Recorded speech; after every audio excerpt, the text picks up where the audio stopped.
ये छोटी मोटी चीज़ें हैं, इसको हम कहते हैं कैरियर काउंसलिंग, जो अभी मैं इतनी देर से जो भी बात कर रहा हूँ।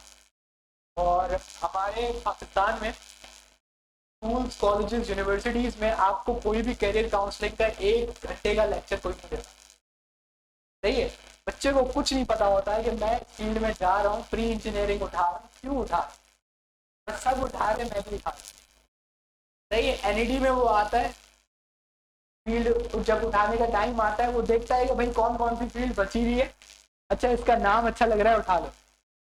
अब उस बेचारे को कुछ नहीं पता होता कि वो फील्ड में क्या है। मैंने ऐसे बहुत सारे बच्चों को तबाह कर देखा, अच्छे खासे जहीन। एक लड़का मेरा क्लास फेलो था, इंटरमीडिएट में वो इतना जहीन था माशाल्लाह मैथमेटिक्स में, कि वो प्रोफेसर को कहता था आप बैठ जाए मैं कर लेता हूँ। वो मोबाइल चलाता रहता था, प्रोफेसर को गुस्सा आता था, प्रोफेसर बोलता था उसको सॉल्व करो, बोलता था अभी कर लेते हैं। वो 5 मिनट में सारे सब्जेक्ट को सॉल्व करके बैठ जाता था। उसने घर वालों के बोलचाल में एनईडी में पेट्रोलियम उठा दिया। उसने पेट्रोलियम उठाई, सबने बोला बड़ा स्कोप है, बहुत पैसा है, गल्फ स्टेट में जाओगे लाखों कमाओगे। तो मैंने उससे पूछा भाई तू कोई प्रोग्रामिंग उठा, कोई तू टेक्निकल फील्ड उठा, तुम्हारा मैथमेटिक्स बहुत पावरफुल है, उससे भी अच्छी मैथमेटिक्स है तुम्हारी। तो उससे कहा नहीं नहीं, मेरे मामू ने कहा है ना कि पेट्रोलियम में बहुत पैसा है। तो दूसरे सेमेस्टर में आके वो बेचारा रो रहा था। क्यों? क्योंकि वो लड़का A1 ग्रेड 84-85% उठाने वाला है इंटरमीडिएट, उसकी CGPA 2.5 चल रही, क्योंकि ना उसे सब्जेक्ट समझ आ रहे थे, ना क्योंकि वो उसकी फील्ड थी नहीं। फिर उसने जैसे तैसे वो चीज़ पास की। पास करने के बाद एनईडी से ही उसने साइबर सिक्योरिटी में मास्टर्स करे। सिर्फ 2 साल पढ़ा वो साइबर सिक्योरिटी, हालांकि उसका पीछे प्रोग्रामिंग, कंप्यूटर साइंस से कोई ताल्लुक ही, लेकिन उस 2 साल में उसने बेसिक कंप्यूटर साइंस भी पढ़ ली, साइबर सिक्योरिटी भी पढ़ ली, और गूगल के हॉल ऑफ फेम में पाकिस्तान से उसका नाम है, बेस्ट साइबर सिक्योरिटी स्पेशलिस्ट। बहुत ज़्यादा उसके सर्टिफिकेट्स उठाए हुए हैं, बहुत सारे कॉम्पिटिशन जीते हुए हैं। तो उसकी बहुत एक वैल्यूबल डिमांड है। 3-4 उसके बहुत बड़ी जो कंपनियां हैं, IBM, गूगल और AWS, उसके हॉल ऑफ फेम में उसका नाम है साइबर सिक्योरिटी के कॉम्पिटिशन में। तो ये है कि भाई आप पहले देखेंगे आपको फील्ड कौन सी सूट करती है, और आप पहले थोड़ा जान लें कि जिस आप फील्ड में जा रहे हैं वो है क्या, वो क्या करती है, तब आप इस चीज़ में आए। तो थोड़ा सा इस पर हमारा टाइम लगा, लेकिन मुझे लगता है ये इंशाल्लाह आपको कभी ना कभी हेल्प आउट करेगा। तो हम जावास्क्रिप्ट तो पढ़ते ही रहते हैं, उसमें कोई बड़ी बात नहीं है। देखिए, मैथमेटिक्स का कॉन्सेप्ट होना चाहिए बस आपको समझ होनी चाहिए कि अगर आप अलजेब्रिक इक्वेशंस बना रहे हैं, क्यों बना रहे हैं। ठीक है। सिंपल सी चीज़ है कि भाई एक चीज़ बहुत सिंपल सी बोली जाती है कि एक चीज़ 10 रुपए की है। ठीक है, बहुत सिंपल सा सवाल। तो मैं 10 लेता हूँ तो 100 रुपये होंगे, सही है। इतने लेता हूँ तो इतने रुपये होंगे। अब ये ज़रा कॉम्प्लिकेट हो जाए, यही क्वेश्चन जो है थोड़ा मुश्किल हो जाए कि मैं 2 चीज़ें ले रहा हूँ, दोनों की मिलाकर कीमत 200 रुपये हुई, ठीक है, और उनका मिला के दाम इतना था, ऐसे ही करके अगर आप उसको मिक्सअप करें तो इसकी आपकी अलजेब्रिक इक्वेशंस बना। तो आपको सिर्फ ये थोड़ी समझ होनी चाहिए कि इस अलजेब्रिक इक्वेशंस को मैं कैसे यूज करके उसका सोल्यूशन निकाल, बहुत सिर्फ। अब आपको अपनी मतलब रियल लाइफ में समझ होनी चाहिए कि ये क्वेश्चन क्यों है। अब वेलोसिटी है, आपको पता होना चाहिए कि वेलोसिटी का फॉर्मूला क्या होता है, स्केलर क्वांटिटी वेक्टर क्वांटिटी में क्या फर्क होता है। ये छोटी सी बेसिक चीज है, क्योंकि ये चीज है। अब हाँ, स्ट्रेट लाइन फॉर्मूला इंटरमीडिएट जिन्होंने पढ़ा होगा उन्होंने स्ट्रेट लाइन फॉर्मूला लाजमी पढ़ा होगा, y equals to mx plus b। हम में से कोई भी नहीं पूछता कि y equals to mx plus b है क्या। आपको टीचर बता देता है बेटा y में y कोऑर्डिनेट, x में x कोऑर्डिनेट, m और b जो है वो आपके स्लोप और y ये b इंटरसेप्ट होते हैं, y इंटरसेप्ट। वैल्यूज निकालो, आंसर सॉल्व करो, बताओ। तो आपको कभी नहीं बताता कि इसका यूज क्या है। y equals to mx plus b आपको पता है आर्टिफिशियल इंटेलिजेंस की बेसिक्स है। एक इक्वेशन पर ही पूरा आपका AI टिका हुआ है। आपके बड़े बड़े न्यूरल नेटवर्क्स हैं वो इसी पे चलते हैं। सिंपल सी इक्वेशन है, y equals to mx plus. अब आप में से मैं पूछूं स्लोप क्या होता है, तो आपके पास कॉन्सेप्ट होना चाहिए कि स्लोप होता क्या है। एक्चुअल में जिंदगी में अगर मैं किसी चीज को देख रहा हूं तो मैं बोलूँ कि ये स्लोप है। अगर मुझे आगे कोई बोले +1 तो मुझे पता होना चाहिए कि किस स्लोप की बात कर रहा है, ये कैसा दिखेगा। इसका थोड़ा सा आपको कॉन्सेप्ट होना चाहिए, ताकि जब आप कोई चीज़ बनाने जाएं एआई, तो आपको पता हो कि y equal to m x plus b हो रहा है, अब ये करूंगा तो उस इक्वेशन में ये मसला होगा। तो तुक्के मारेंगे तो तुक्के मारने से काम नहीं होता। मैंने ऐसे बहुत सारे लोग देखे हैं कि वो सवाल करते रहते हैं, बस उनको पता नहीं होता कि वो कर क्या, तो फिर वो ज़्यादा आगे जा नहीं पाते। तो बस इतनी नॉलेज हो कि आप इस चीज़ को ग्रैब कर पाएँ। तो अभी हम लोग जावास्क्रिप्ट पे थोड़ा आते हैं, क्योंकि ये आपकी पहली लैंग्वेज है। आप लोगों ने लास्ट टाइम स्ट्रिंग मेथड पढ़े थे, स्लाइस पढ़ा, क्या बोल रहे, ट्रिप स्लाइस पढ़ा, ट्रिम पढ़ा और स्प्लिट पढ़ा, और पुश भी पढ़ा था, पुश और पॉप भी पढ़ा था। ठीक है, हम स्ट्रिंग मेथड्स को दोबारा थोड़ा वापस आएंगे, थोड़े बहुत से वो स्ट्रिंग मेथड्स बचे हैं, लेकिन वो इतने यूजफुल नहीं है। इससे ज़्यादा जो चीज़ पहले यूजफुल है, पहले उसको देख लेते हैं, क्योंकि वो ज़्यादा इंपॉर्टेंट है। अब एरे मेथड्स में हम लोगों ने पहले क्या पढ़ा, पुश और पॉप। आप लोगों को मैंने ये बताया था कि एरे में डेटा को निकाला कैसे जाता है।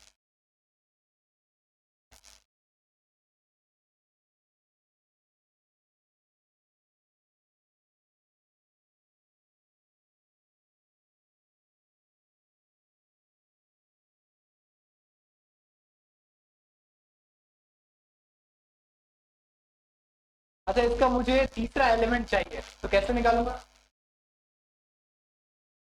इस एरे का मुझे थर्ड एलिमेंट चाहिए, कैसे निकालूंगा?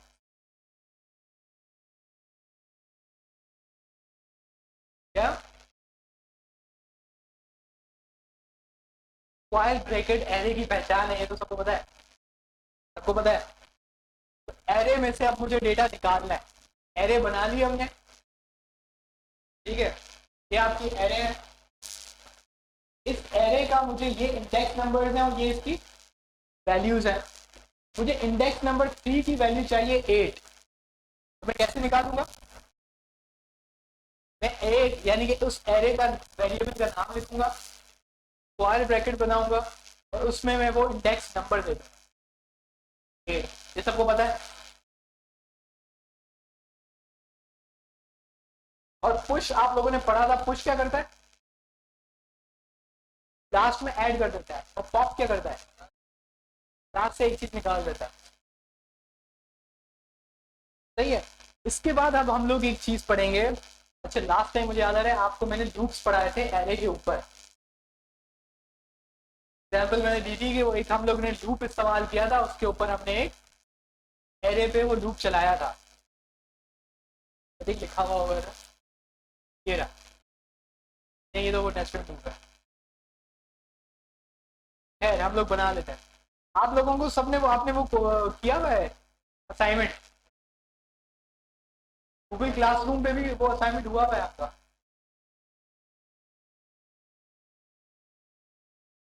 असाइनमेंट था वो? हाँ, ऐसे तो मैंने कहा था खुद से बनाना। यार देखो,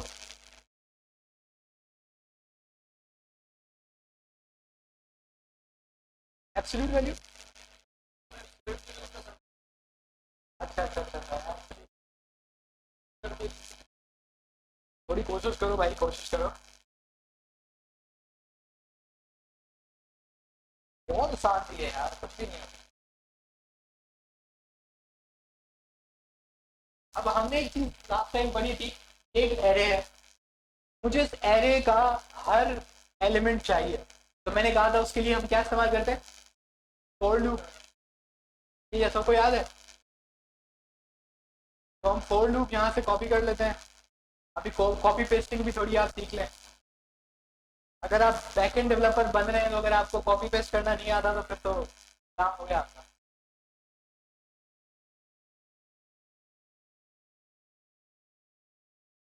भाई, ए डॉट लेंथ ही आएगा,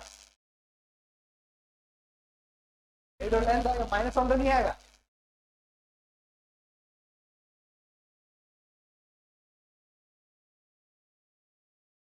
इसमें किसी को कंफ्यूजन है?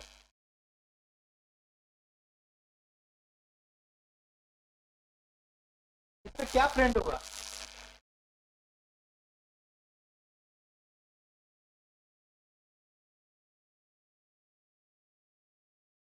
क्या प्रिंट होगा?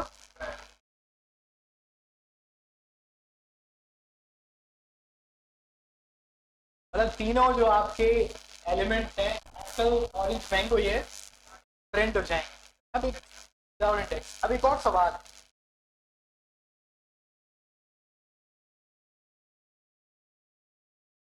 अब क्या होगा?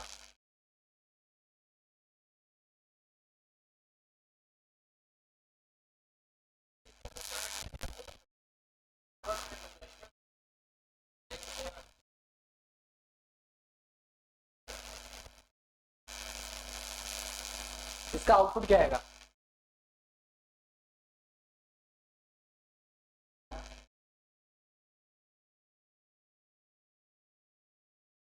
प्रिंट होगा, दो बार प्रिंट होगा। क्या दो बार प्रिंट होगा? मतलब यहाँ पे Apple Apple, orange orange, mango mango, आप क्या प्रिंट होगा?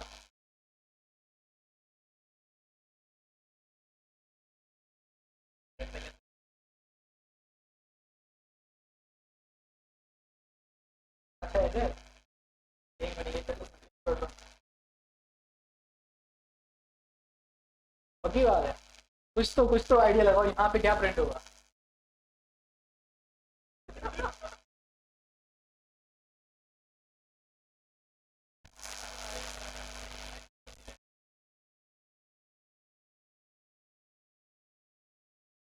भाई ये कह रहे हैं कि पहले एरे की सारी वैल्यूज प्रिंट होंगी, उसके बाद इंडेक्स नंबर प्रिंट हो जाएगा 0 1 2 3।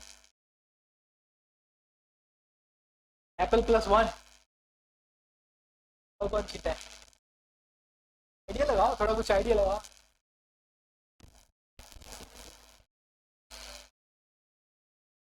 और आप कोई आइडिया लगाओ। हाँ, ये तो तुमका दिमाग में कहाँ से आ रहा है कि ये एक दफा प्रिंट हो जाएगा?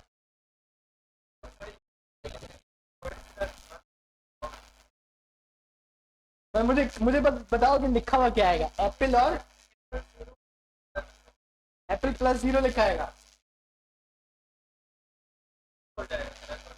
एप्पल 0। तो ये कह रहे हैं कि ये भाईजान कह रहे हैं कि एप्पल 0 आएगा, और ऑरेंज 1 आएगा, मैंगो 2 आएगा।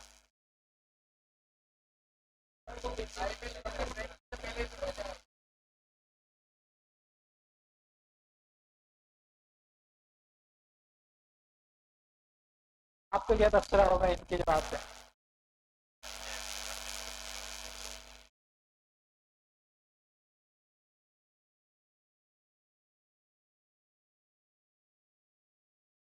क्या प्रिंट हुआ? यहाँ पे दो कॉन्सेप्ट इस्तेमाल हो रहे हैं। ठीक है, कॉन्सेप्ट, अब ये बैकएंड है, वही तो टेक्निक थी। यहाँ पे दो कॉन्सेप्ट इस्तेमाल हो रहे हैं। पहला, आप लूप के थ्रू एरे के एलिमेंट्स उठा के ला रहे हैं, समझ रहे हैं? इसको ना स्टेप बाय स्टेप सोचा करें। अपने दिमाग में आप जितना फलूदा बनाएंगे ना, आपको जवाब नहीं मिलेगा। सही है, इसको सिंप्लीफाई करें। सिंप्लीफाई कैसे किया जा सकता है? जब भी आपको कोई लूप का जवाब सवाल दिखे ना, लूपिंग का, सबसे पहले आपको करना चाहिए कि इसकी आप दिमाग में आप सोचेंगे लूप नजर ही नहीं आ रहा, लूप है ही नहीं। आप फोकस करेंगे इसकी बॉडी पे, ठीक है? सोचेंगे ये एक सिंपल फंक्शन है, ठीक है? और इस फंक्शन में ये फंक्शन एक दफा ही चलता है, फंक्शन की क्वालिटी है। और इस फंक्शन में लेकिन क्या चीज पास हो रही है? आई। लेकिन आपको पता है कि फंक्शन में जब हम आर्ग्यूमेंट पास करते हैं तो कोई ना कोई वैल्यू आती है। तो जब लूप का पहला राउंड होता है तो वो क्या चीज पास होगी आई में? 0। तो अब आप लूप को भूल जाए, आपको आई में क्या मिलेगा? 0। आप सिर्फ इस जगह पे फोकस करें, आई के अंदर मेरे पास क्या है? 0 है, कंफर्म है? आई के अंदर मेरे पास 0 है। अब आप देखिए, हमेशा मैथमेटिक्स का भी एक रूल है कि आप हमेशा जब भी सोचते हैं लाइन एट अ टाइम, एक लाइन एट अ टाइम, और हमेशा लेफ्ट टू राइट जाते हैं। कोई भी बड़ी इक्वेशन हो, कोई भी बड़ा सवाल हो, उसको देख के घबराना नहीं। सबसे पहले क्या करना है, आपने आंखें बंद करके left to right step by step बढ़ना है। और आपको रूल्स याद रखने हैं कि जैसे कि अगर प्लस माइनस मल्टीप्लाई डिवाइड साथ में आ जाए तो कौन सा रूल लगता है? बोर्ड मैथ्स दो होते हैं, एक बोर्ड मैथ्स होता है, एक पेमडैस होता है। पेमडैस पढ़ा है? नहीं है तो पहले पैरेंथेसिस, हमेशा पहली जो प्रायोरिटी है वो पैरेंथेसिस। तो आपको जस्ट रूल्स याद रखना है। तो पहला रूल हम किस पर आए कि हमेशा जब भी लूप चलेगा तो पहली बार आई में जो चीज सेव होगी वो यहां से आएगी। यहाँ पे मुझे पता लगा कि पहली रोटेशन पे आई में 0 आएगा, कंफर्म। अब ये भूल जाओ पूरा। अब कॉन्सोल लॉग में देखो, अब कॉन्सोल लॉग को भी उड़ा दो, सिंप्लीफाई करते जाओ लाइन बाय लाइन। आपने यहां तक आप आए, आपने ये लाइन पढ़ी, सबको पता है कॉन्सोल लॉग क्या करता है, सही है ना? आप सबको पता है कॉन्सोल लॉग क्या करता है। आपने कॉन्सोल लॉग को डिलीट कर दिया दिमाग से, कॉन्सोल लॉग है ही नहीं। अब आप पहुंचे यहां पे, आपको पता है कि ये क्या तरीका है, ये एरे से उसका एक एलिमेंट उठाने का तरीका है। स्क्वायर ब्रैकेट आया मतलब ये एरे से कोई वैल्यू निकाल रहा है। अब ये कौन सी वैल्यू निकालेगा? जो इंडेक्स नंबर आप इसके ब्रैकेट्स में पास करोगे। अब आप कौन सा नंबर पास कर रहे हैं? 0। तो 0 पे कौन सी वैल्यू है? एप्पल। तो आप हमेशा दिमाग में ऐसे सोचते हैं, यार मैं यहां तक तो पहुंच गया, सही है। उसके आगे क्या था? प्लस आई। आई में हमारे पास क्या मिल रहा है? 0। अब यहां पर एक कॉन्सेप्ट इस्तेमाल होगा कॉन्केटिनेशन का, स्ट्रिंग कॉन्केटिनेशन। ये लफ्ज सुना है कभी? String concatenation. इसमें क्या होता है कि स्ट्रिंग के साथ जब आप कोई चीज प्लस करते हैं तो आपको मैथमेटिकल फॉर्मूला तो है नहीं कि 2 + 2 4 हो जाए। तो प्लस क्या करता है कि वो दो स्ट्रिंग्स को मिला देता है। लेकिन यहां पर आप देख रहे हैं कि 0 क्या है? नंबर है। इसको हम फिर एक और रूल है ये टाइप कास्टिंग। क्या रूल है? Type casting. टाइप कास्टिंग क्या कहता है कि अगर दो अलग अलग डेटा टाइप्स आपस में प्लस हो रही हैं तो यहां पर प्रोग्रामिंग लैंग्वेज उसको प्रायोरिटी देगी जो ज्यादा पावरफुल है। यहां पर जो स्ट्रिंग है उसको क्या आप नंबर में बदल सकते हैं? नहीं बदल सकते। एप्पल कभी भी कोई नंबर नहीं हो सकता। तो वो लाजमी सी बात है किसको अटैक करेगा? 0 को। तो 0 को क्या बना लेगा? स्ट्रिंग। क्यों? क्योंकि उसने इन दोनों को क्या करना है? कॉन्कैटिनेट। समझ रहे हैं? तो आपके पास फाइनली जवाब में क्या बच गया? 0। अब आपने पहली आइट्रेशन सॉल्व कर ली। अब आप दूसरी आइट्रेशन पे आए। दूसरी आइट्रेशन में फिर आपको यहाँ पे क्या मिल गया? ऑरेंज। और आगे +1, क्योंकि आइट्रेशन एक घूम गई तो आई ++ हो गया, तो आई में 1 सेव हुआ। आई में पास क्या मिला? 1। दोबारा से टाइप कास्टिंग हुई, जो 1 है वो क्या हो गया? स्ट्रिंग बन गया। तो इस दो स्ट्रिंग्स के बीच में जब प्लस हो तो इसका रिजल्टिंग आंसर क्या होता है? वो दोनों प्लस हो जाते हैं। आपको पता है कि जब सर्वर से डेटा आता है और फर्स्ट नेम लास्ट नेम अलग आता है तो हम ये करते हैं नॉर्मली, ये मेरा पहला वेरिएबल है जिसमें मेरा फर्स्ट नेम है, ये मेरा दूसरा वेरिएबल है जिसमें मेरा लास्ट नेम है। लेकिन इसमें देखिएगा एक मसला होगा, नीचे क्या कर रहे हैं? कोई स्पेस नहीं दे रहा। तो हम इसमें इवन ये करते हैं, दोबारा से प्लस और बीच में सिर्फ स्पेस। तो अब आपके पास नाम साफ सुथरा मिलेगा। ये बैकएंड डेवलपमेंट, आप किस तरीके से डेटा को मैनिपुलेट कर रहे हैं आगे दिखाने के लिए। ठीक है, तो एक ही बात, स्ट्रिंग में अगर आप दे देंगे तो कोई मसला नहीं है, लेकिन मैं उस चीज की बात कर रहा हूँ जब डेटा आपके डेटाबेस से आ रहा है। तो आप डेटाबेस में कभी भी लीडिंग या प्रीसीडिंग वो स्पेसेस के साथ कभी भी सेव नहीं करते। इवन मैंने आपको ये भी बताया था कि जब हम डेटाबेस में कोई डेटा सेव करते हैं तो उस पर डेलिबरेटली ट्रिम का वो लगाते हैं, मेथड लगाते हैं कि अगर गलती से लीडिंग या प्रीसीडिंग कोई हमारे पास स्पेस आ भी गया है तो वो ना रहे। तो ट्रिम बहुत यूजफुल, बहुत ज़्यादा यूजफुल। तो एक कमांड है, ये मैंने आपको लिंक करवाया था, ठीक है। जब भी हम डेटाबेस में डेटा सेव करवाते हैं तो ये जरूर इसका अप्लाई करें। तो हमें ये श्योरिटी होती है कि डेटाबेस में जो डेटा जा रहा है उसमें लीडिंग या प्रीसीडिंग स्पेसिस नहीं होगी। लेकिन हाँ, लाजमी सी बात है कि ये मसला है, अगर स्ट्रिंग के बीच में कोई स्पेस है, अब तो आप इसका कुछ नहीं कर सकते, वो तो रहेगा, ठीक है। इवन इधर अगर आपको फिर भी इससे परेशानी है, कोई भी वजह है, आप बीच में कोई स्पेस नहीं जाते, तो आप क्या कर सकते हो, स्प्लिट कर सकते हो। आप उसको स्प्लिट करोगे किसके बेसिस पर, स्पेसिस की बेसिस। जब आप उसको स्पेसिस की बेसिस पर स्प्लिट करोगे तो उसमें से सारी स्पेसिस गायब हो जाएंगी, सिर्फ क्या बच जाएगा, एरे बच जाएगा, एरे ऑफ कैरेक्टर्स। अब एरे ऑफ कैरेक्टर्स को आप फाइनली क्या कर लेते हो, मर्ज कर लेते हो। अब वो मर्ज कैसे हो सकता है, ये बहुत अच्छा सवाल है, क्या क्या बात, हाँ कैसे। चलें ये दूसरा असाइनमेंट है आपका। अब देखें, आपको मैं मैथड बताता हूँ, तो मसला समझाता हूँ, मसला क्या। अब आपके पास एक टेक्स्ट है, उस टेक्स्ट के बीच में दो जगह पर स्पेसिंग है। अब मुझे पता है कि ये बीच में जो स्पेसिंग है किसी भी गलती की वजह से या किसी भी मसले की वजह से आ गई। अब आप लोगों को क्या करना है, आप लोगों को करना है कि इसमें से बीच में से जो स्पेस है ना, इसको रिमूव करना है और उसको फाइनली दोबारा वन स्ट्रिंग बना के दिखाना है। सारे सारे मुझे बस एक जुड़ा हुआ स्ट्रिंग चाहिए, जैसे फर्स्ट फर्स्ट दिखाया था मैंने, मुझे ये चाहिए, मुझे ये दोनों हटे हुए चाहिए। लेकिन वो आप इसका फंक्शन बनाएंगे और ये जो वैल्यू है ये मैं एज अ आर्ग्यूमेंट पास कर सकता हूँ। मतलब है मैं कुछ भी पास कर सकता हूँ, ये भी कर दूंगा, मैं कुछ कुछ भी सोफा दे दूंगा, फिर इसमें फिर बीच में ये पत्कारी कर दूंगा। इसका आउटपुट हमेशा क्या होना चाहिए, ये।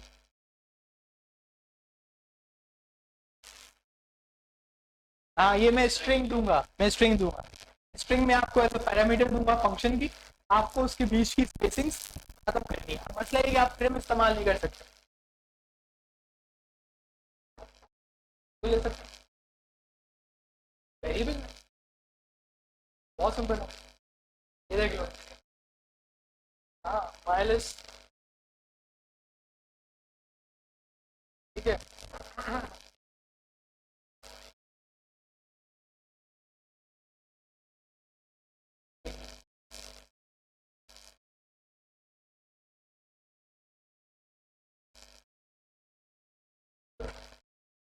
एक काम करते हैं, इसको ज़्यादा अच्छा बनाते हैं।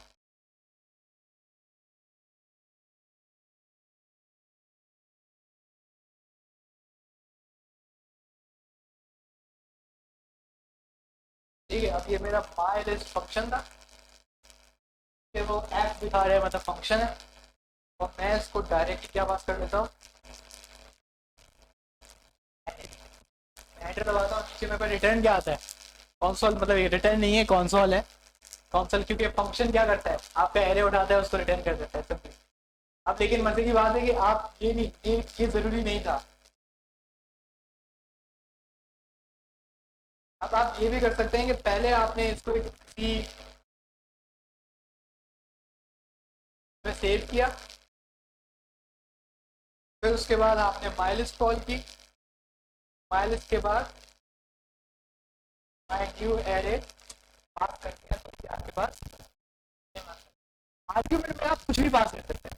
आर्ग्यूमेंट में इवन आप एक क्लास पास कर सकते हैं, आप एक दूसरा फंक्शन पास कर सकते हैं, आप ऑब्जेक्ट पास कर सकते हैं, आप पूरा का पूरा एक एरो फंक्शन दे सकते हैं। जो भी डेटा टाइप अवेलेबल है जो किसी वेरिएबल में सेव हो सकती है, तो वो आप फंक्शन को पास ऑन कर सकते हैं, सही है, वो आर्ग्यूमेंट एक्सेप्टेबल है। अब हम लोग एक आज मेथड पढ़ेंगे जो कि एक बहुत इंपॉर्टेंट मेथड है, क्या,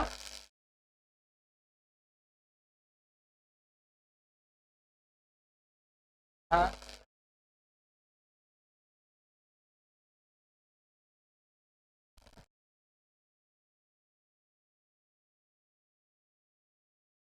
कर देगा, सेम ऐसे। एक काम करते हैं अभी, आपके पास बेसिकली 3 एरे मेथड्स हैं जो कि रिएक्ट में इस्तेमाल होता है। ठीक, सबसे पहला है आपका मैप, दूसरा है आपके पास एक फिल्टर, मैं भूल गया लेकिन इसको पहले देख लेते हैं। मैप और फिल्टर, सबसे ज्यादा जो इस्तेमाल होता है ना वो मैप है, सबसे ज्यादा, इसका सबसे ज्यादा यूजेज है। इसकी क्या वजह है? क्योंकि ज्यादातर जो कंपोनेंट्स आपको नजर आते हैं ना, फॉर एग्जाम्पल आपको दराज आप खोलते हैं तो आपको प्रोडक्ट्स नजर आते हैं, ये प्रोडक्ट्स बने हैं ना ये किस मेथड के थ्रू बने? मैप। तो मैप इतना इम्पॉर्टेंट मेथड है, इसका यूजेज बहुत ज़्यादा है। तो एरे मेथड्स छोटे मोटे हम पढ़ते रहेंगे जो इम्पोर्टेंट है, ताकि आपके दिमाग में इम्पोर्टेंट सबसे ज़्यादा सेव रहे। तो पुश और पॉप सबसे पहले, उसके बाद आपने कौन सा याद रखना है? मैप। अगर हम मैप का यूसेज देखते हैं, मैप थोड़ा आपका दिमाग थोड़ा सा घुमाएगा, नहीं लेकिन घबराना नहीं, हो जाएगा। क्या क्या? हाँ,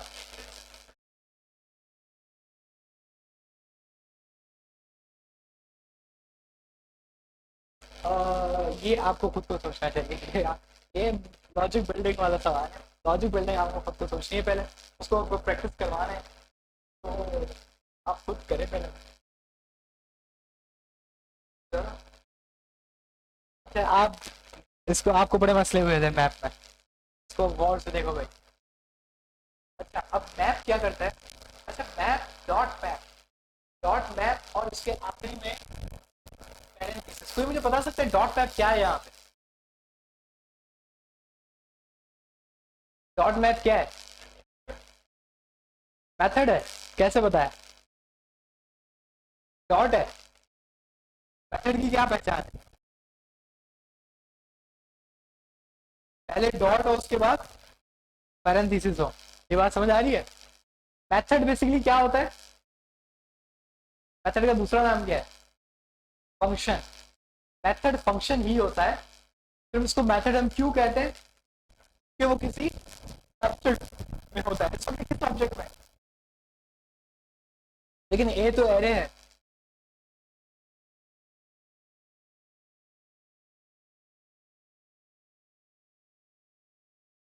हाँ जी,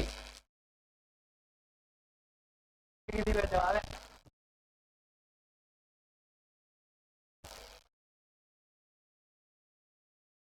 किसी को ये बात समझ आ रही है कि सवाल क्या है? पहले तो सवाल समझ आ रहा है। मैंने किया ए डॉट मैप, आप सबने जवाब दिया कि डॉट मैप जो है वो मेथड है। मेथड हम सब जानते हैं कि एक फंक्शन होता है, लेकिन वो किसी ऑब्जेक्ट के अंदर होता है। लेकिन ए तो यहाँ पे एरे है, तो उसमें मेथड कैसे आ गया? मेथड तो ऑब्जेक्ट के अंदर होना चाहिए था। तो फंक्शन लॉग आपको ना एक छोटी सी चीज दिखाता है जो शायद आप लोगों ने अब तक नजरअंदाज की थी। अगर आप कोई भी एरे प्रिंट करें या कोई आप ऑब्जेक्ट प्रिंट करें, तो नीचे नीचे आपके पास एक चीज आती है, लिखा हुआ आता है प्रोटोटाइप। ये देखिए कभी, सबसे एंडिंग लास्ट लास्ट, इस प्रोटोटाइप को जब आप ओपन करते हैं तो आपके पास बहुत कुछ नजर आता है। ये देखा है कभी? अब ये क्या है? प्रोटोटाइप एक ऑब्जेक्ट है जो जावास्क्रिप्ट हर एरे के साथ बनाता है, सही है, जो कि बेसिकली इस एरे के साथ बाइंडेड होता है। और इस ऑब्जेक्ट के अंदर ये सारे फंक्शंस क्या रखे हुए होते हैं? सारे मेथड इसमें लिखे हैं, जो भी जावास्क्रिप्ट में मेथड लग सकते हैं वो सब इसमें लिखे हुए हैं। अच्छा, एक आई थिंक रह गया, वो इसको कर लेते हैं, मैंने अभी भी देखा। तो यहाँ पे 2 y 1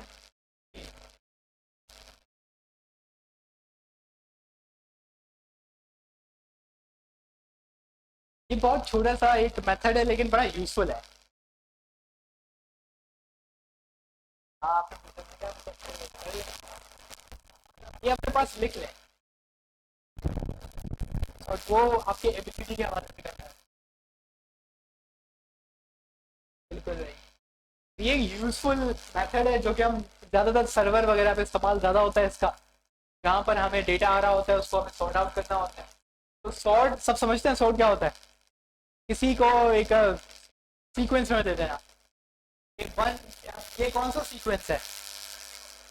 ये असेंडिंग ऑर्डर है। असेंडिंग ऑर्डर समझते हैं सब? असेंडिंग ऑर्डर बिल्कुल वही है कि आपकी सीढ़ियाँ, पहला सबसे छोटी सीढ़ी, फिर दूसरा, तीसरा, चौथा, पांचवा, आप एक एक करके बड़े नंबर पे चढ़ते चले जाते हैं। एक और होता है,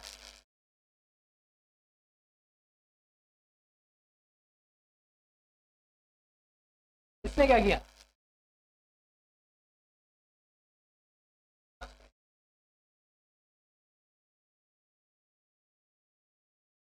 इसको रिवर्स करेगा।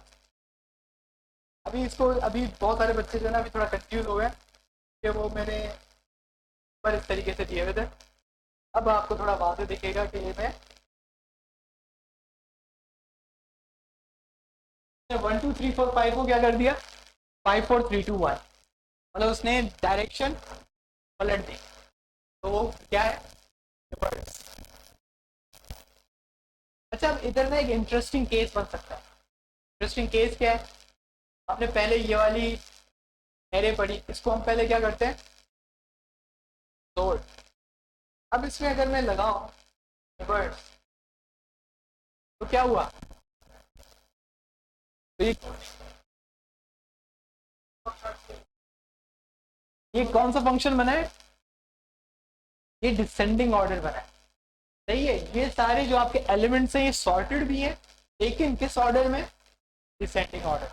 तो अगर कोई आपसे इंटरव्यू में पूछता है कि सबसे इजीएस्ट तरीका बताओ किसी को सॉर्ट करने का, आप उसको बोलेंगे भाई सॉर्ट लगा दो, उसके बाद रिवर्स लगा दो।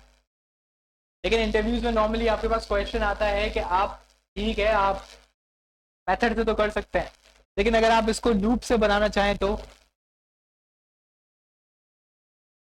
आप खुद बनाना चाहें सॉर्ट का एक, वो आपको कहेगा, पेपर पेन देगा, बोलेगा कि मुझे एक सॉर्ट का फंक्शन बना के दिखाओ बिना इस मेथड को इस्तेमाल किए। सही है, तो आप लूप से बना सकते हैं मेथड का फंक्शन।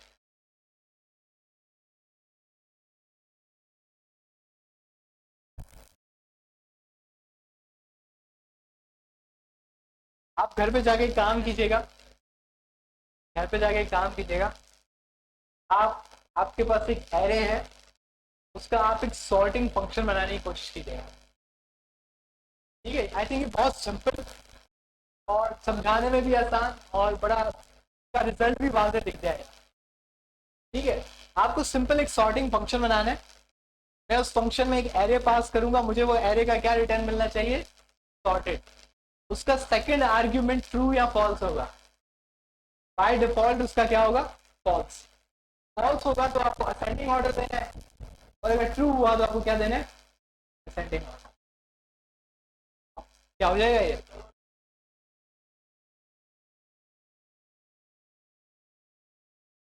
कर सकते हैं।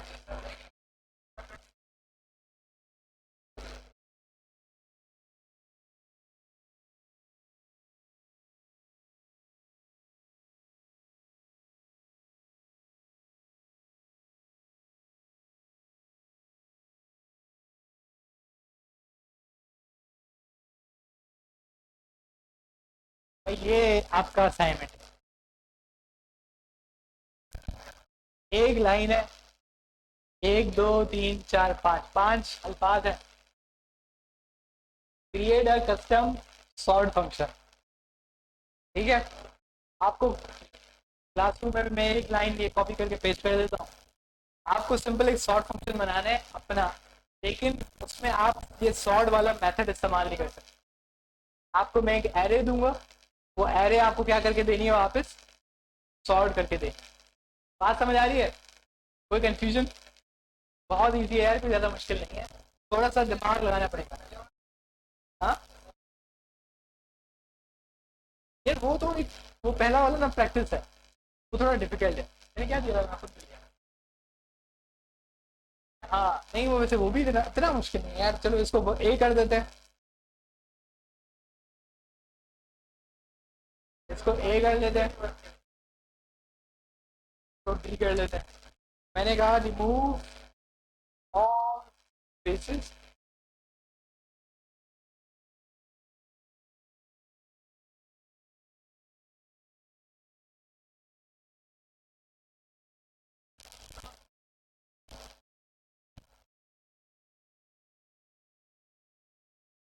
चलो लगा लो लगा लो भाई। ये दो आपके असाइनमेंट है, पार्ट ए और पार्ट बी है। ये सिंपल आपकी जावास्क्रिप्ट की लॉजिक बिल्डिंग है आपकी। सही है कि भाई पहला है कि create a custom sort function, दूसरा है रिमूव ऑल स्पेसेस है ना स्ट्रिंग। ये पिछले वाले असाइनमेंट की तरह लंबी चौड़ी गुफ्तगू नहीं है, एक लाइन में बात समझ आ जानी चाहिए, बहुत सिंपल सी चीज़ है। अच्छा एक और बात है कि उसमें ख्याल रखिएगा एक्सेप्शन का। ज़रूरी नहीं कि मैं बीच में ये स्पेस दूँ, मैं आखिर में और लास्ट में भी दे सकता हूँ, तो इसका भी ख्याल रखिएगा। जब मैं कह रहा हूँ कि रिमूव ऑल स्पेसेस, तो वो लीडिंग हो प्रिसीडिंग आप बोलेंगे सर ट्रिप लगा देना, तो मैं नहीं लगाऊंगा, आप लगाएं। आप इसका ख्याल रखें कि ये होना चाहिए आपके कोड, सही है, ताकि आपको जब आपको ये ऑब्जेक्टिव आपका है कि रिमूव ऑल स्पेसेस, तो इसका मतलब है कहीं भी कोई भी स्पेस आए तो वो रिमूव हो जाए। ठीक है, बहुत सिंपल है, ज़्यादा मुश्किल नहीं है। आई थिंक ये तो बहुत आसान है यार, ये बहुत आसान है। ये थोड़ा सा ट्रिकी है, इसमें लूप लगेगा और थोड़ी सी लॉजिक लगेगी कि अब आप इसको कंपेयर कैसे करेंगे कि ये टू पहले आया तो फिर आप सेकंड वाले को कंपेयर कराएंगे, तीसरे वाले को कंपेयर करवाएंगे, आखिरी वाले को कंपेयर करवाएंगे, क्या करेंगे इसका। वर्ड पे नहीं, वीएस कोड की वो फाइल .js भेज है।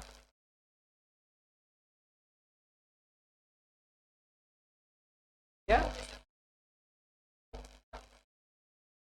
वो तो असाइनमेंट आपको उसमें दिया हुआ है ना। एक मिनट, अभी थोड़ा क्लास को आगे बढ़ा देते हैं क्योंकि हमें मैथ फंक्शन आगे पढ़ना है। देखिए मैथ फंक्शन इतना ज़्यादा मुश्किल नहीं है लेकिन थोड़ा कॉन्सेप्चुअल है। अब देखिए अभी तक आप जो एरे से चीज़ें उठा रहे थे, एरे से जो भी चीज़ उठा रहे थे आप लोग, वो कैसे उठा रहे थे, कौन सा लूप इस्तेमाल करके, ये बात सबको याद है, हम लूप इस्तेमाल कर रहे थे। अब जो डॉट मैप का फंक्शन है ना, वो सिंपली वही काम करता है लूप वाला, लेकिन डायरेक्टली आपको कोई लूप लगाने की जरूरत नहीं है। आप सिंपली क्या लगा दें, मैप। ये आपके हर एलिमेंट पे जाता है और जो आप उसको फंक्शन बताते हैं वो फंक्शन उस पर लगा देता है। एग्जाम्पल देख लेते हैं कि हमारी ए की एरे एक बनी पड़ी है, हम कहते हैं ए डॉट मैप। इस मैप, अच्छा इस मैप में आप फंक्शन, जो आप फंक्शन है वो नॉर्मल वाला फंक्शन भी दे सकते हैं, लेकिन मैं इस पर इस्तेमाल कर रहा हूँ कौन सा वाला, एरो फंक्शन। तो मैं यहाँ पे लिखता हूँ आइटम, तो एक्सप्लेन करते हैं आइटम क्या है, क्यों है, किस लिए है। ठीक है, मैं इसको कह रहा हूँ रिटर्न आइटम।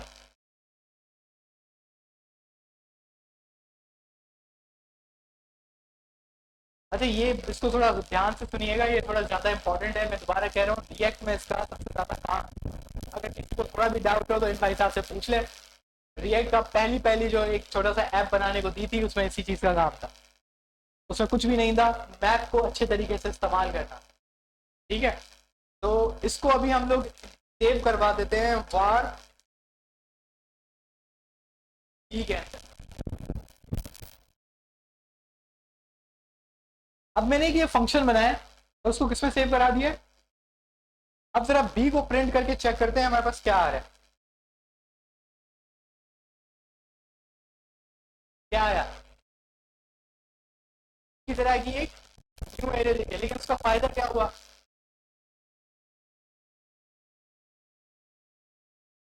तो मैं कहता हूँ प्लस,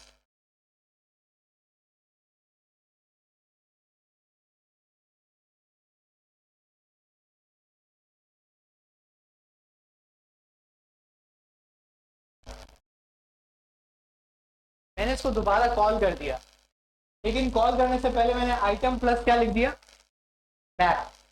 अब देखते हैं अब क्या होता है। अब बी को क्लिक करते हैं, अब क्या हुआ। लेकिन पहले जो मैंने बताया था वो लूप चला था हर एलिमेंट पे, और वो हर एलिमेंट हमने सिंपली क्या लगा लिया था, कॉन्सोल लॉग। लेकिन ये मैप क्या कर रहा है कि वो हर एलिमेंट पे जाता है, जो आप उसको काम कहते हैं उसको वो परफॉर्म करता है, और एक सारी की सारी एक न्यू एरे बना देता है। न्यू स्ट्रिंग आप ऐड कर लें, उसको कहीं पे इस्तेमाल कर लें, कहीं पे उसको डेटाबेस में भेज दें, कुछ भी एक्स वाई जी आप करें, आप इधर कोई भी फंक्शन लगा सकते हैं और वो उसका फंक्शन हर एलिमेंट पे जाके लगेगा और फाइनली वो किस में सेव हो जाएगा, एक न्यू एरे में। ये आपका मैप का फंक्शन करता है। अब जरा मैप का फंक्शन थोड़ा सा और से देख लेते हैं, इसमें कौन कौन से कंपोनेंट्स हैं, क्या क्या करता है ये। तो हम कॉपी करके ले जाते हैं इधर।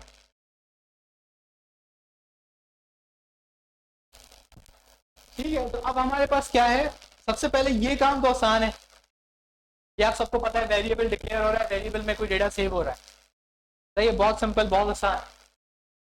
उसके बाद ए के ऊपर यानी एरे के ऊपर मैं कौन सा मेथड कॉल कर रहा हूँ, मैप। अब ये मैप का फंक्शन जो है ये यहाँ येलो ब्रैकेट से स्टार्ट हो रहा है और यहाँ तक खत्म हो रहा है। अगर आप गौर करें तो इस मैप का पूरे में हम एक आर्ग्यूमेंट पास कर रहे हैं। इस मैप के फंक्शन में हम क्या पास कर रहे हैं, आर्ग्यूमेंट, जो कि खुद एक क्या है, फंक्शन है। अब इसको अगर आप सिंप्लीफाई करने के लिए आप ये भी कर सकते हैं, फंक्शन आइटम चेंजर, सही है। यहाँ पे आपको आइटम मिलेगा। अब आप इसको कहते हैं कि रिटर्न, मैप के फंक्शन में ये बात लाजमी है कि आप रिटर्न लाजमी करते हो, सही है। कोई ना कोई चीज आप क्या रिटर्न, कुछ ना कुछ चीज आप रिटर्न लाजमी करते हो। अगर आप रिटर्न नहीं करोगे तो वो क्या करेगा, अनडिफाइंड पास कर देता है, सही है। अभी अब जो मैं कह रहा हूँ आपको शायद बात समझ में नहीं आए, लेकिन जब आप रिएक्ट पे ये चीज इस्तेमाल करोगे तो आपको ये बात समझ आ जाएगी। हमारे पास जो वैल्यू जनरेट हो रही है ना, ये वापस बाहर देता हूँ।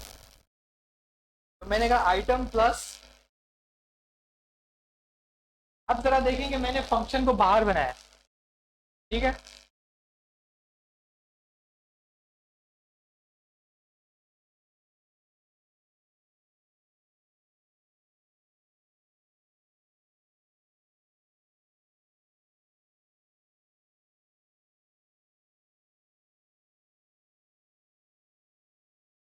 बेटर है ना, उसमें फंक्शन वंक्शन दिखेगा।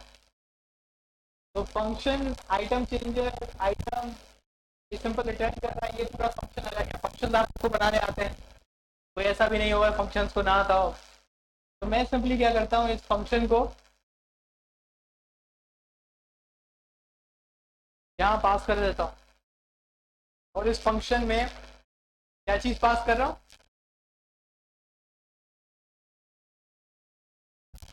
एक चीज गौर करें आप, ये आइटम कहाँ से आ रहा है।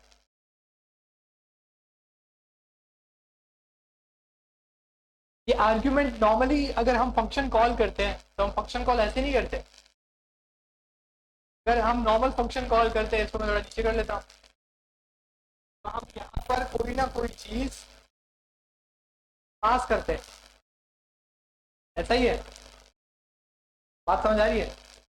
लेकिन यहाँ पर अगर आप गौर करें तो इस फंक्शन को जब मैंने मैथ में पास किया तो मैंने क्या लिख दिया, आइटम।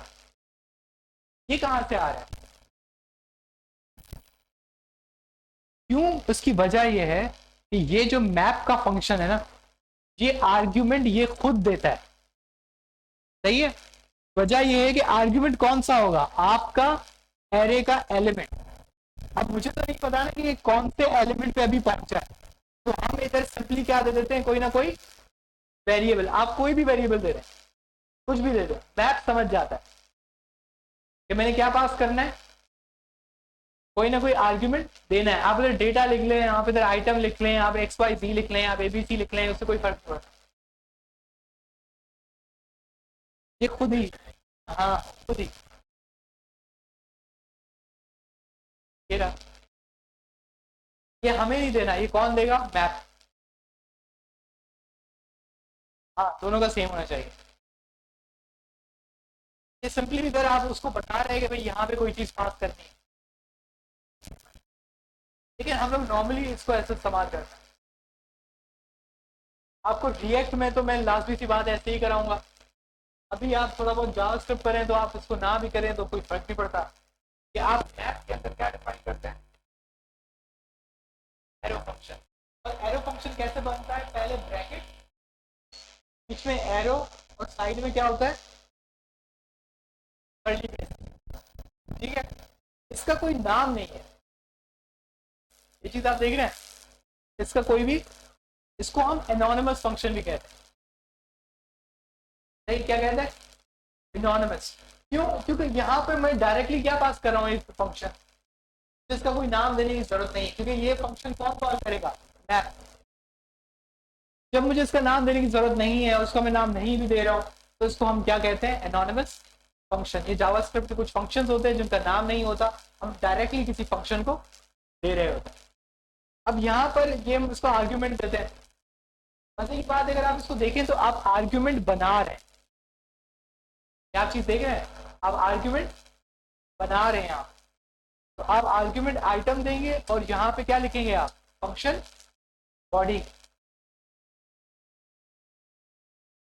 आप आर्ग्यूमेंट नहीं देंगे तो आप फंक्शन बॉडी में इस्तेमाल क्या करेंगे,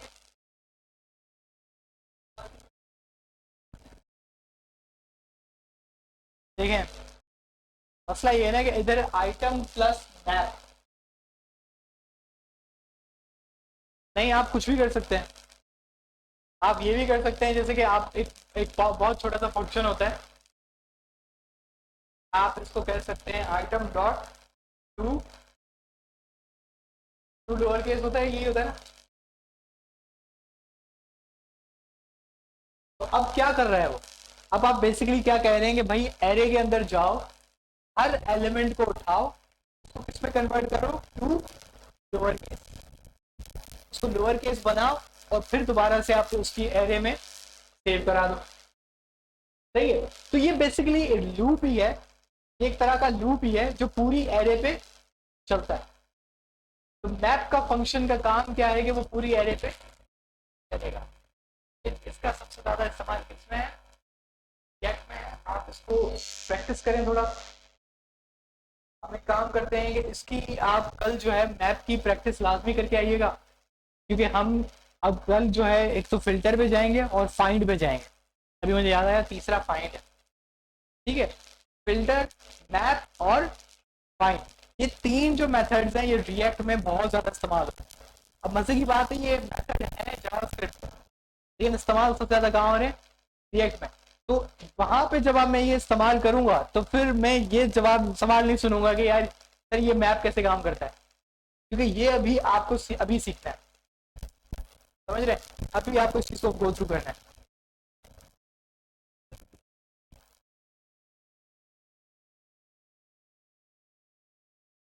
सेम रिटर्न में सेम ना, मतलब नहीं नहीं, देखें देखिए, पैरामीटर का ये मसला है कि यहाँ पे जो आप पैरामीटर देंगे ना, तो इस फंक्शन की बॉडी में बस इसको सेम होना चाहिए। इसका मसला ये है कि आप फंक्शन बॉडी में कोई भी अगर वेरिएबल इस्तेमाल कर रहे हैं और ये वो वेरिएबल है जो आपको कोई यूजर पास करेगा, तो आपको ये सेम होने चाहिए ना, तभी तो कंप्यूटर को पता लगेगा कि मुझे इस जो यहाँ से वैल्यू आ रही है वो उठा के यहाँ लगा दी।